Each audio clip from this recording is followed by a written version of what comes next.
বন্যার পানিতে কি শুধু মুসলিমদের বাড়িঘর ও তাদের ধর্মীয় প্রতিষ্ঠান প্লাবিত হবে, নাকি হিন্দুদেরও বাড়িঘর ও তাদের ধর্মীয় প্রতিষ্ঠান প্লাবিত হবে? এখন সময় এসেছে ভারতের বিরুদ্ধে রুখে দাঁড়ানোর। আমরা যদি রুখে না দাঁড়াই তাহলে আমরা আমাদের ন্যায্য অধিকারগুলো ফিরে পাবো না। আচ্ছা, ওরা আমাদের কেমন বন্ধু? ত্রিপুরার ডুমুর গেটের বাঁধ, পারাক্কা গেটের বাঁধ খুলে দিল, ভালো কথা।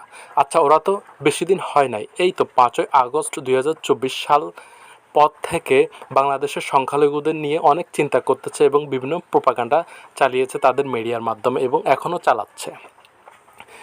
কিন্তু তারা যে এখন ডুমুর ও পারাক্কা গেটের বাঁধ খুলে দিল, এখন বাংলাদেশের ভারত প্রেমিক বন্ধু ও জনগণের কাছে, এছাড়াও আমাদের সেই সংখ্যক সংখ্যালঘু ভাই বোনদের কাছে প্রশ্ন, বন্যার পানি কি শুধু মসজিদ, মাদ্রাসা, স্কুল, কলেজ এগুলোতে ডুববে, নাকি আপনাদের মন্দিরও ডুববে?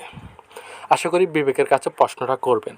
কখনো কাউকে অন্ধবিশ্বাস করবেন না। বন্ধুত্ব হবে সুষম বন্টনের মাধ্যমে, জোর করে না। এখন সময় এসেছে প্রতিবাদ করার।